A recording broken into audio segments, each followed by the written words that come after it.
일언론 수출 규제 2년. 한 주장만큼 탈일본 진행되지 않아. 서울 뉴시스. 김혜경 기자.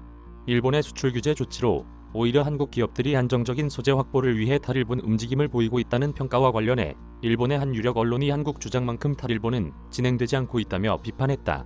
일본 최대 경제 일간지인 니혼게이자이 신문은 2일 반도체 한일 상호 의존성 여전에 무역 통계가 나타내는 문정권의 허실이라는 제아의 기사에서 이 같은 주장을 폈다.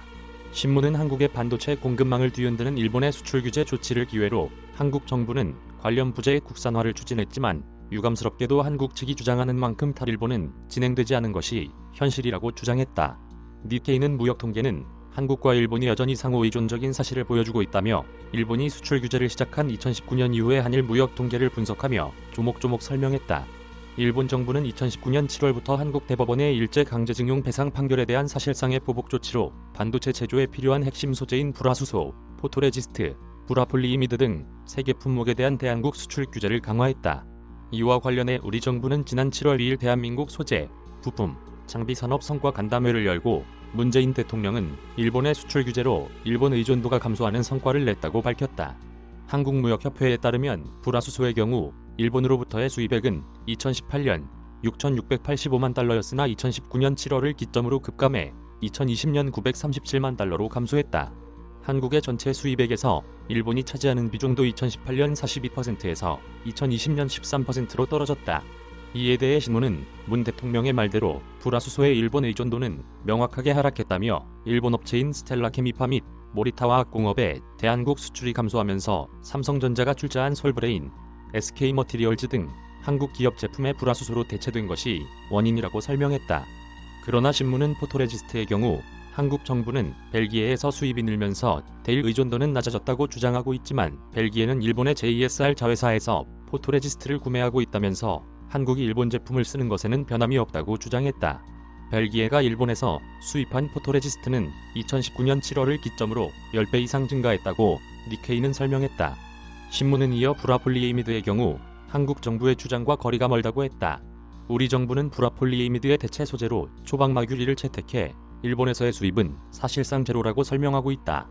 그러나 신문은 초박마규리는 삼성의 폴더블 스마트폰에 사용되는 소재로 삼성이 출하하는 스마트폰 3억 대 중 폴더블 폰은 약 1%에 불과하다며 그 외의 스마트폰에는 불화폴리이미드가 사용되고 있다고 꼬집었다.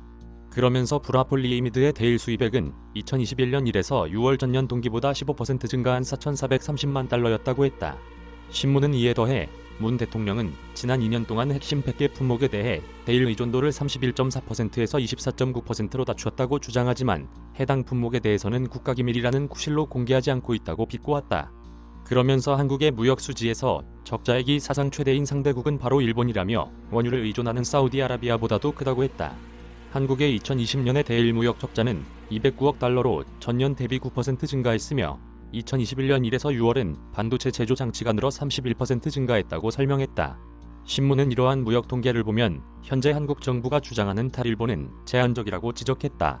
그러나 장기적으로는 한국에는 반도체와 디스플레이에서 두각을 나타내고 있는 삼성전자와 SK하이닉스, LG디스플레이가 있기 때문에 일본 의존도는 저하될 가능성이 있다고 우려했다. 삼성전자의 올해 매출이 10조엔, SK하이닉스가 3조엔, LG디스플레이가 2조엔 가량인데 비해 일본 최대의 반도체 업체인 키오시아 홀딩스의 올해 매출은 불과 1조엔 남짓으로 소재와 장비 구매자로서 한국의 존재감이 크다는 설명이다. 신문은 이어 일본 정부의 수출 규제 조치는 오히려 삼성 등에게 공급망의 단절 위험을 인식시켰다며 한국 업체들이 일본계 거래처에 한국에서의 생산 확대를 요청하는 계기가 됐다고 지적했다. 그러면서 이런 움직임은 일본의 산업 공동화와 일자리 감소로 이어질 수 있다고 우려했다. 또 삼성, SK, LG 등이 한국 정부의 보조금을 받으며 소재 분야의 연구개발에 주력하고 있다며 이러한 지각 변동을 간과하고 한일 간 정치 대립을 계속한다면 일본 기업은 머지않아 큰 대가를 지불하게 될 것이라고 전망했다. 그러면서 내년 3월로 예정된 한국 대선이 한일 반도체 공급망의 앞날을 내다보는 데 있어서 큰 분기점이 될 것이라며 차기 정부도 현 정부처럼 국산화 추진을 계속한다면 정부 보조금을 받고 연구를 지속한 한국 기업은 자리를 잡고 기술을 축적할 것이라고 우려를 나타냈다. 이메일 주소